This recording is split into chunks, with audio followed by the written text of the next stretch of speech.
In this video, we study the inquiry into life. So this is the chapter 1 for Biology 160. So we will start with characteristics of life. So first, let me get rid of these.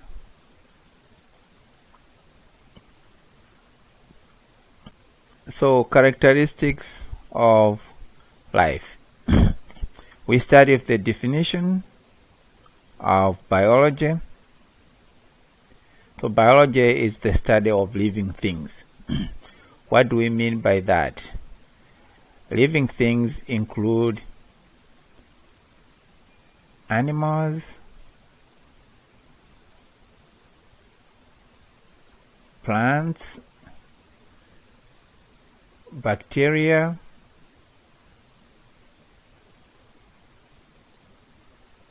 fungi, protozoa. So really, living things include so many things. And when we talk about non-living things, so non-living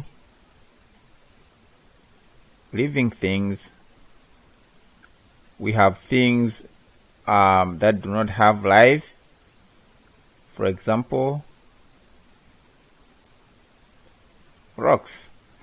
Rocks do not have life. So these are not part of biology.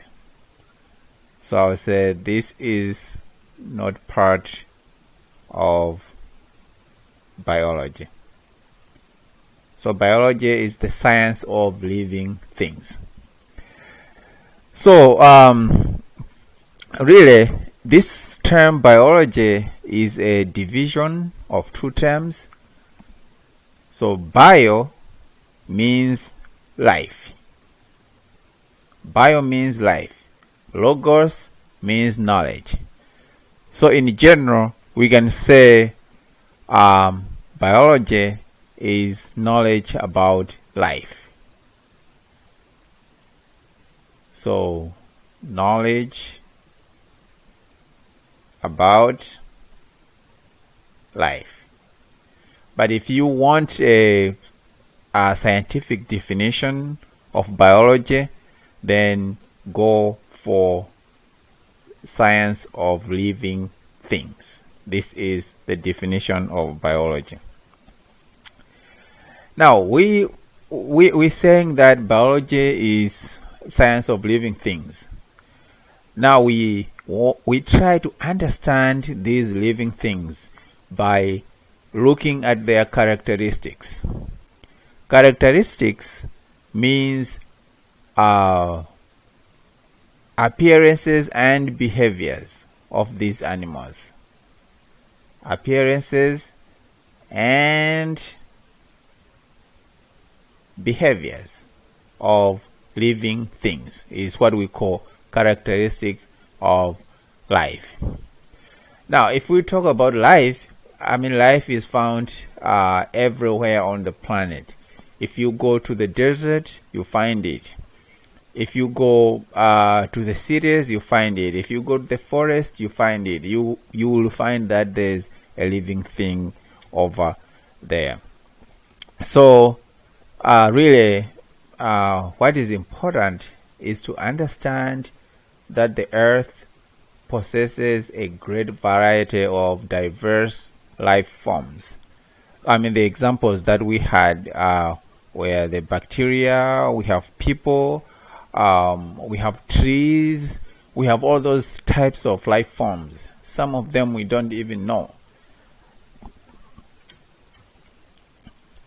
And for something to be living, there are specific characteristics that are common to all living things. So if you say this is a living thing, it must have those characteristics. So this part is very important. if a form or if a thing does not have some of those characteristics, that will not be a living thing. That's what it means when we say all living things have certain characteristics in common. These characteristics must be found in all the living things. You lose one, then that is no longer a living thing. So what are these characteristics? So living things are organized. So you see that most of the times they live in groups, and maybe they will decide, you know what, we need to find food. They do things in organized manner. Like an example is the ants, right? You see them together carrying things, materials from one way to another. Another example is people. People live in families, people live in houses, people do their things in an organized manner. That is because they are living things. If you look at a tree, you see that a tree will have branch, it will have a bark, it will have all sorts of things that a tree must have for it to be living. That's what it means when we say living things are organized. Living things acquire materials and energy. For example, plants. The plants acquire energy from the sun. So plants acquire energy from the sun through photosynthesis.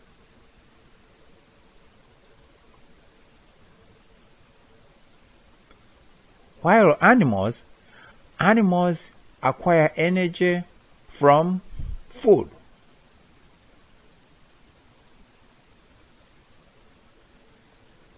Animals acquire energy from food. So you can see that really living things acquire materials and energy. Now if we talk about materials, the plants will need nutrients. These are the materials that plants will need. It's the same thing. Animals will also need nutrients. So apart from energy, the living things must have these other materials for life to continue. Living things reproduce. So they have children, they have kids. The plants are definitely through seed dispersal.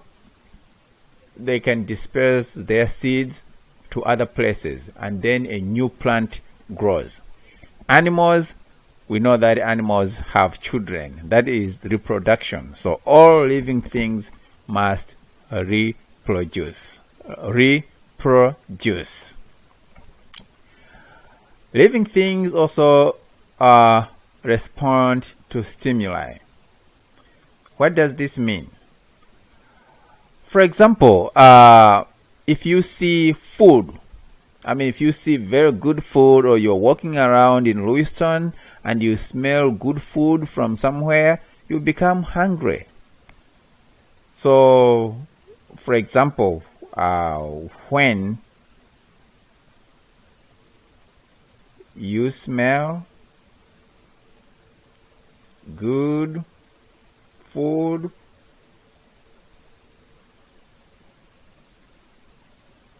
you become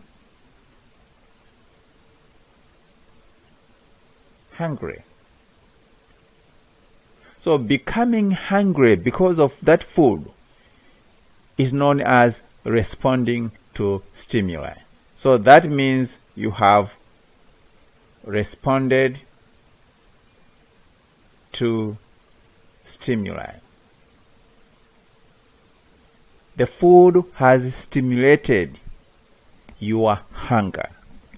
That's what it means. So when you talk about stimuli, we have some plants, when they see light, they move away from the light.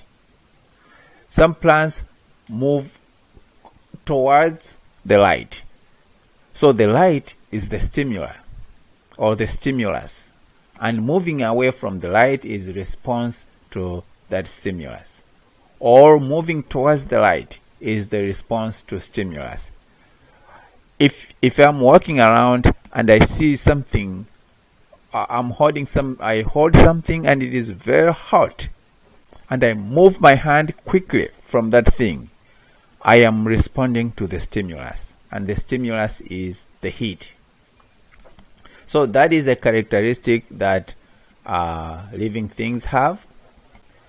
And also living things, so we've talked about this one, this, and we are moving to this one. Living things are homeostatic. So what does homeostatic mean? It means activities that happen in the body to balance the systems in the body. So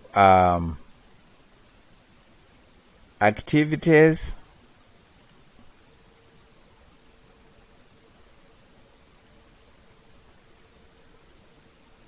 to balance the systems in the body. So for example, if it's really hot, the body will maintain a temperature of 37 degrees Celsius or 98 Fahrenheit.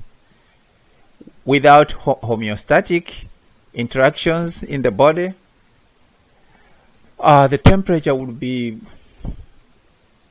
going up. The body temperature will be going up if it's really hot in the summer, and going down if it's really cold in winter. But we see that at each and every point, the body temperature of a person is within 97, 98 Fahrenheit, because there is homeostatic activities in the body that maintain, that balance the temperature in the body. And really, homeostatic activities balance other things also in the body apart from temperature. So each living thing must have this type of activity in their body. Living things must grow and develop. Yeah, I mean they must grow big, and their brain needs to become more and more complex if it's a person. And if it's a plant, their system needs to be more and more complex as time passes by. That's what it means to grow. So grow is getting big. Develop is the systems in the body being more and more complex as something ages. Also, living things must have capacity to adapt. So if there are changes in conditions, the living things must be able to say, oh, there's a change in condition here, let me do this. For example, here in the US, it's very cold in winter. People adapted by having winter coats. When it's hot in the summer, people adapt by having So this is what it means when we say living things have capacity to adapt. It's the same thing, plants. When plants are dealing with adverse conditions or bad conditions, some of them will die, some of them will survive. The ones that survive are the ones that have adapted. So living things must be able to adapt so that they continue their species or they continue their life. So these are the things that living things must have, and you need to be able to mention all of them if you are given a chance to do that. Now, how do you classify living things? So we use what we call science taxonomy. In taxonomy, what we do is we classify. You classify organisms based on similarities. So you look at two organisms and ask yourself, that what does this organism have that this other organism also have? What does this organism have that this other organism have? What about what does this organism have that this other organism does not have? So animals that are not similar, you put them in one class. Animals that are similar, you put them in one class, and the ones that are not similar to that, you look for another class for those. So that type of classification is known as taxonomy. So when you do your taxonomy, you follow a hierarchical order. So hierarchical order means from the top to the bottom. What does top to the bottom mean? It means broad. So broad is something that is inclusive, contains so many things. So broad means inclusive. It contains so many things. So that is top. And we'll see what it means. While bottom means specific.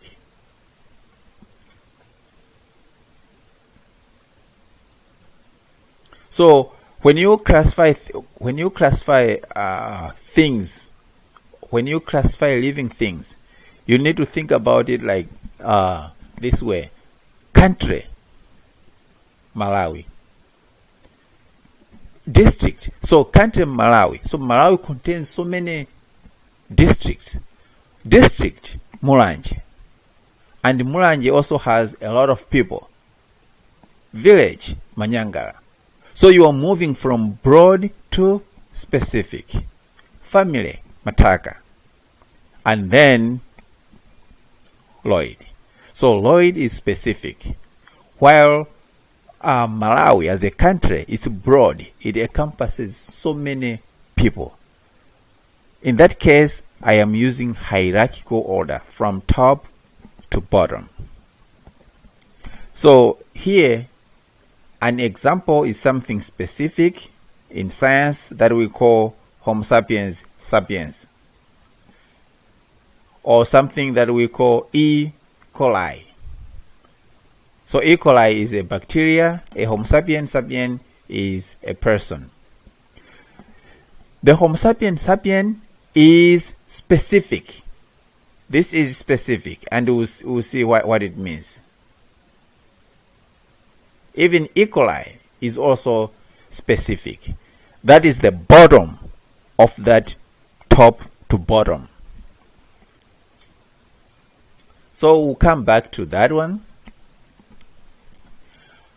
So we said that we classify living things based on their similarities, how similar they are. And to identify those and classify them, we use what we call systematics. So systematics is the discipline of identifying and classifying organisms. So, like for example, you go into a forest. You go into a forest there and you see different type of birds. So I say birds. different types. You go into that forest, you see different types of birds. And you say, oh, I know this bird. This bird is like a certain bird I saw before. So what you have done there is you have identified the bird. I know this bird. You have identified it. This bird is like the bird I have seen before. You have classified that bird into a certain class of birds that you have seen before. So what you are doing there is actually what we call systematics, because you have decided to systematically go into the forest and carefully identify the things in that forest and then classify them. Because you are doing this activity carefully, that's why we call it systematic. So really, it is known as systematics because it is done carefully. So in other words, it is done systematically. That's what it means. But a simple definition is that systematics is the discipline of identifying, actually there is no N here, identifying and classifying organisms. So get rid of N-I-D, it's just I-D-E-N-T-I-F.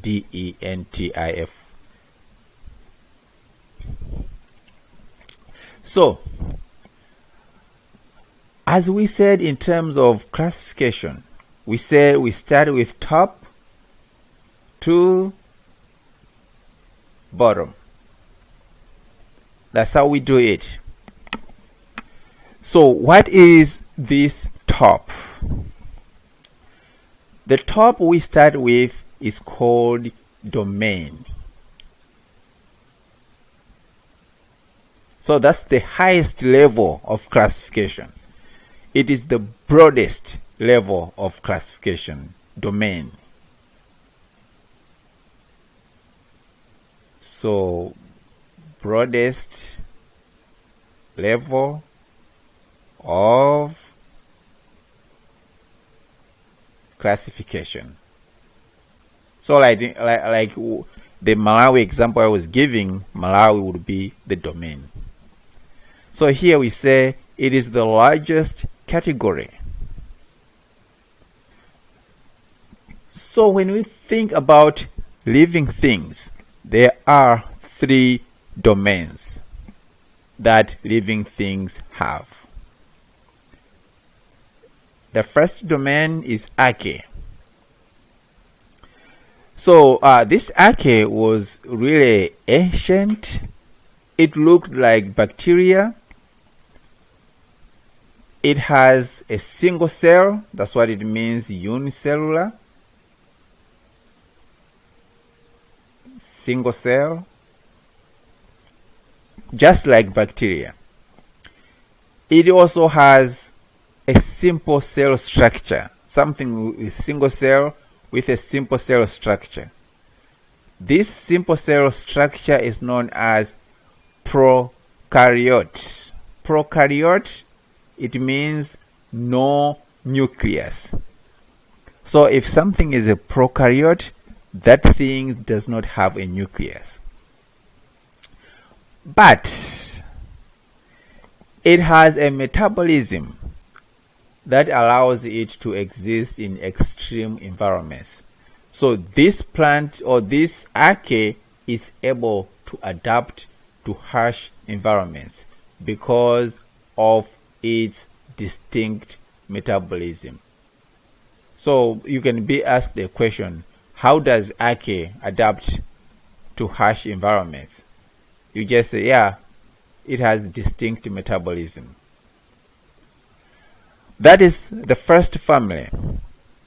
The second family is also unicellular. That is, it has a single cell. it is also a prokaryote. That is, it does not have nucleus. So we say no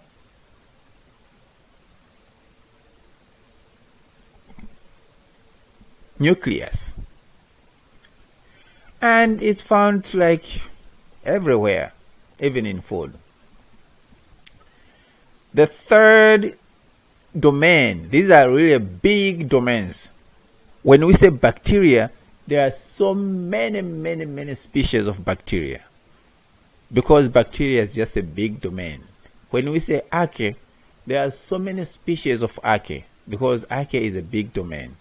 And then we have eukarya.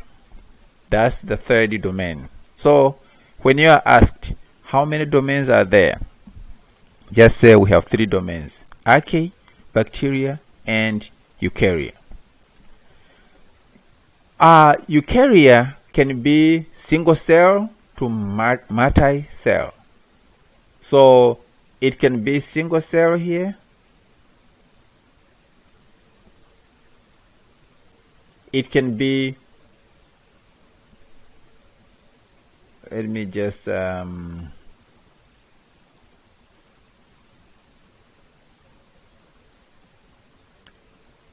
so as I said, it can be single cell or many cells. And the only thing about eukarya is that it has nucleus.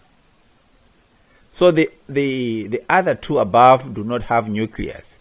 This one has nucleus. What does it mean? If you see something that has a single cell but has nucleus, that is eukarya. If you see something that has a single cell but does not have nucleus, it can either be bacteria or archaea. So what separates eukarya most with the other 2 is that eukarya has nucleus.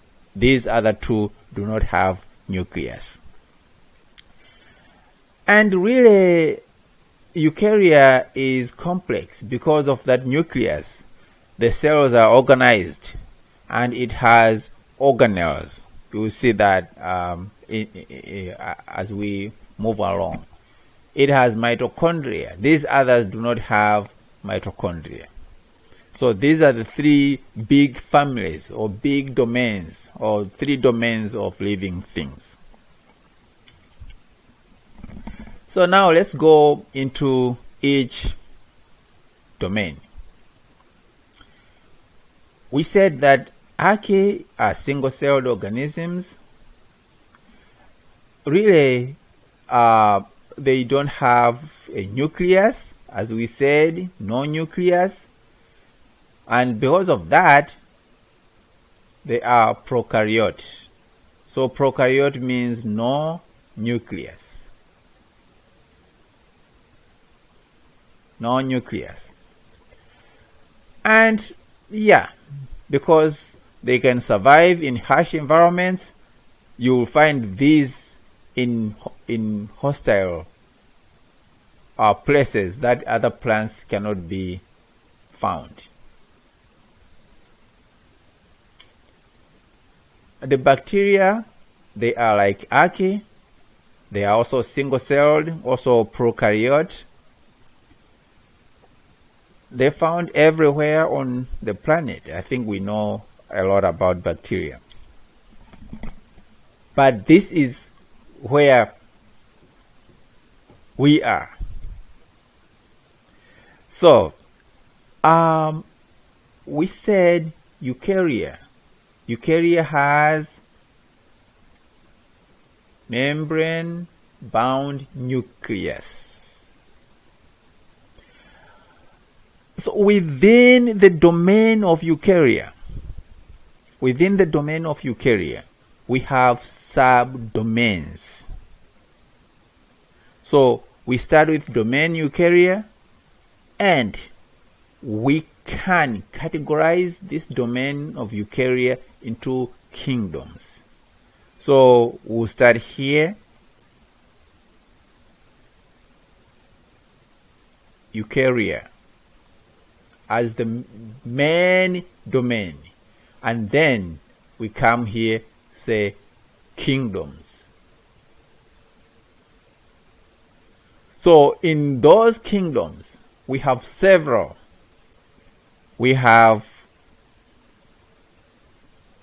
Protista kingdom. We have Protista kingdom. We have Fungi kingdom. We have Plantae kingdom. And then we have Animalia kingdom.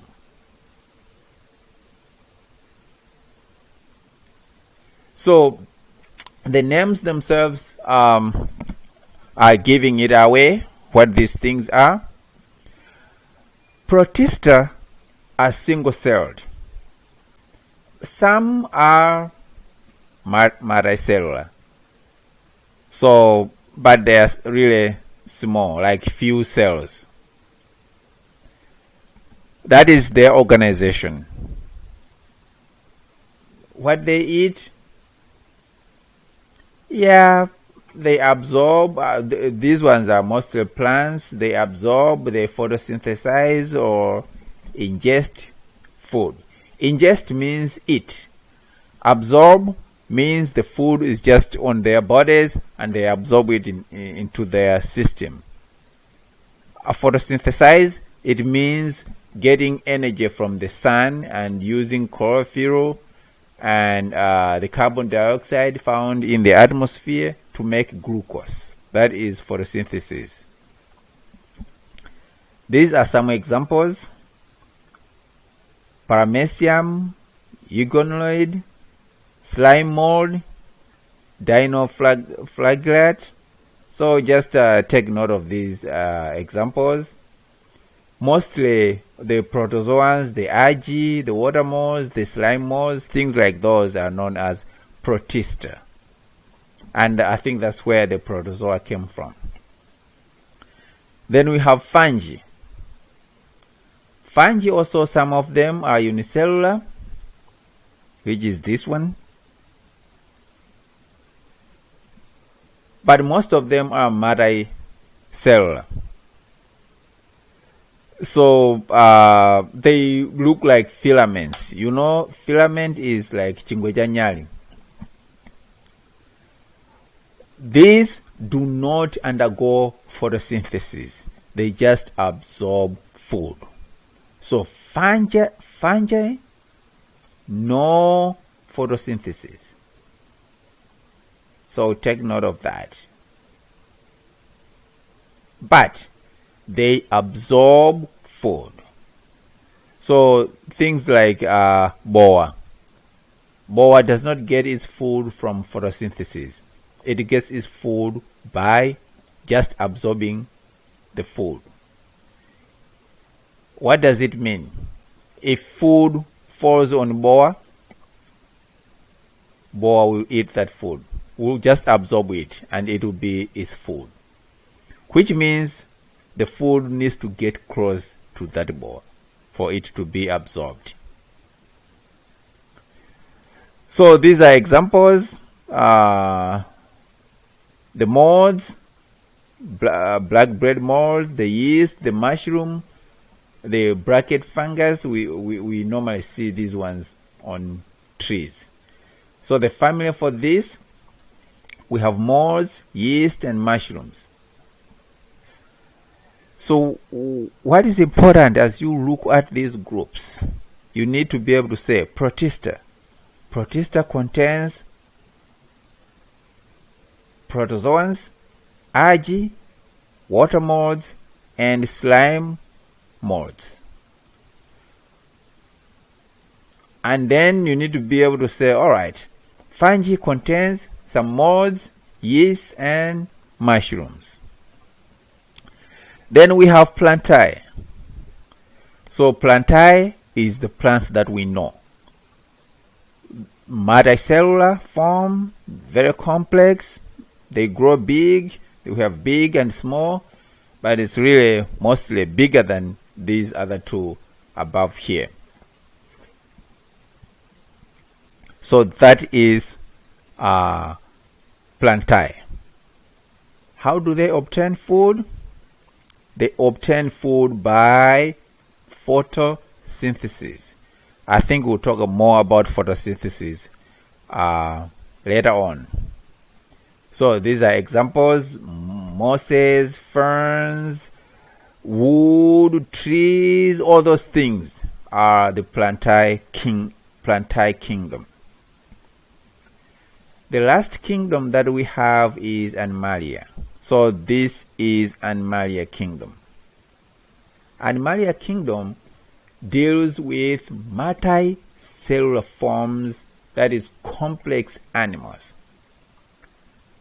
Normally you have brains, you ingest food. Ingest really means eat through mouth. That's what it means. So these animals eat food through mouth. That includes sea star, that is the Patrick Star in SpongeBob. So we have earthworms, we have this raccoon, we have people. So we have invertebrates, vertebrates, reptiles, amphibians, and mammals. Those are the groups Animalia. So if you are asked, what are the groups Animalia? You just say, oh, we have invertebrates, we have fishes, we have reptiles, we have amphibians, we have birds, and we have mammals in that group Animalia. So really, when we talk about classification of animals, you start with domain, then you go to kingdom. So this order you are given here is important. So you say, all right, the domain is Eukarya. What is the kingdom? The kingdom is Animalia. Then you ask a question, what is the phylum or phylum? Then what is the class? Then what is the order? Then what is the family? What is the genus? What is the species? So this is broad, this is specific. So let's look if there is an example of that. Let's say a person asks, what is the domain? What is the species? So as I said at the beginning, most inclusive, that is broad, least inclusive, that is specific. So let's look at that. Homo sapiens sapiens, that is a person. So, as people, our domain is Eukarya. So we need to take note that what is the domain of a person? The domain of a person is Eukarya. And we know that Eukarya are the only domain that have cells with nucleus. So as a person, what is our kingdom? Our kingdom is Animalia. Actually, that means we are animals. Animalia are multicellular. They eat food and they walk. So this just shows that they move. So they move, they eat food, they are multicellular. Our phylum, this sublevel, our phylum is known as chordata. So people are in the group Animalia chordata. Right? That's what it means. So what that means, we have a dorsal supporting rod and nerve cord. In simple terms, we have a spinal column. That's what it means. So a chordata must have a spinal column. Thus, if an animal does not have spinal column and the nerve cords, that is not a chordata. It is another animal. Then our class is Mammalia. So Mammalia means kuyamwitsa. That's what it means.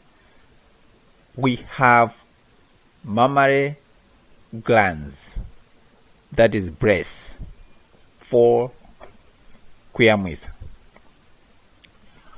Our order is the primates. So primates is things or animals that climb trees. Within the primates, we have people and we have monkeys.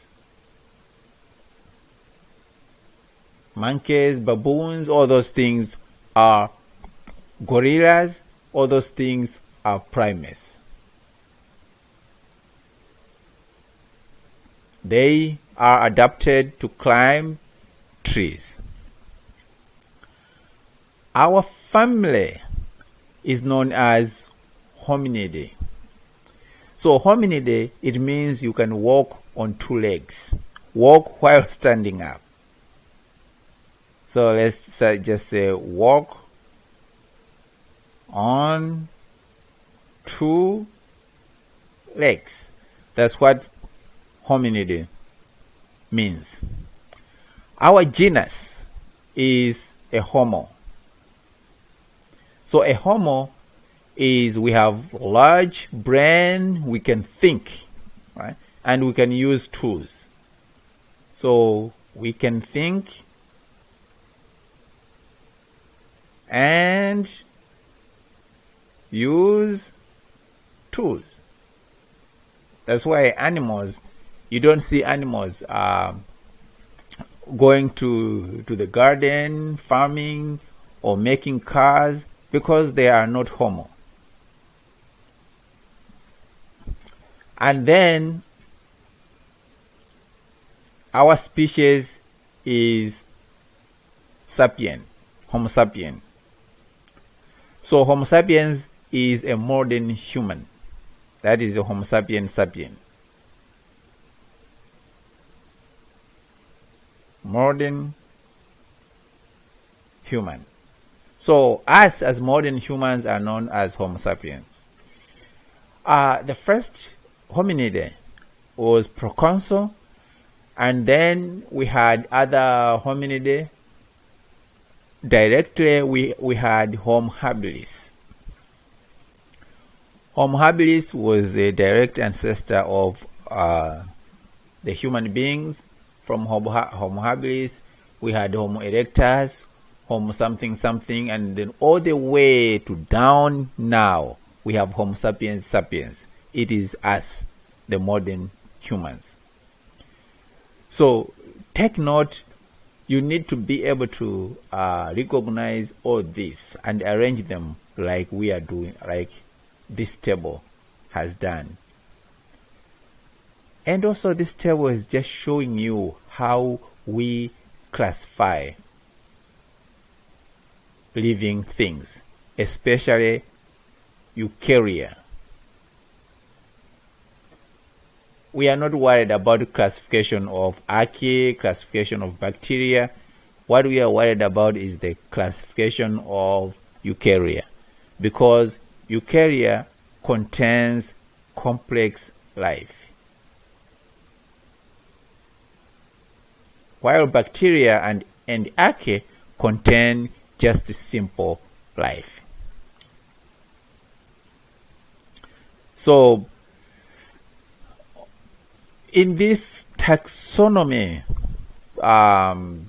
naming of things, we usually use scientific names. So scientific names, we have two of them. Scientific name must contain a genus and a species. So this comprise scientific name. So what it means, for a human, the genus is Homo. The species is Sapiens. So scientific name of a human is a Homo sapien. H is block letter, while S is small letter. So the genus must have a capital letter. The species must have a small letter. But the scientific name must always be italicized. Write it in italics, like this: Homo sapiens. So these are some of the names: Homo sapiens, Canis familiaris, that is a puppy; Felis domesticus, that is a cat, or sometimes it's known as Felis catus; Canis latrans, or Canis lupus. So really, it's just different types of scientific names. I don't know if they are going to ask you to memorize some of the scientific names. So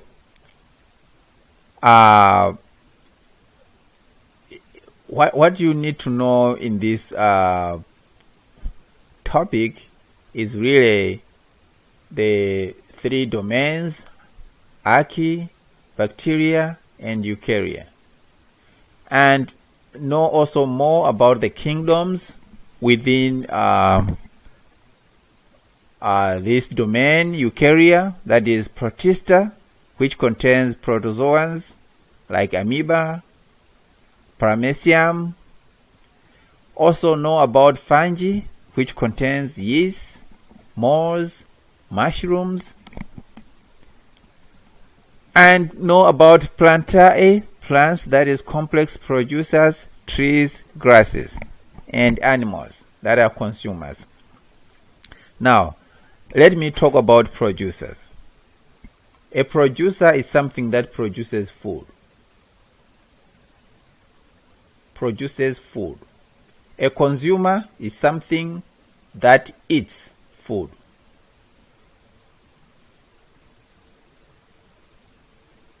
So the Protista, some of them produce food, some of them eat food. The fungi will just eat food. They don't produce. Eat food, don't produce. While plantae only produce food. They don't eat. They don't consume. While animalia, that is animals, we just eat. We don't produce any food. So you need to take note of that. That is also important. So I think for now, we will stop this video here, and then we'll move on to another video that will continue chapter 1. Thank you, Mama.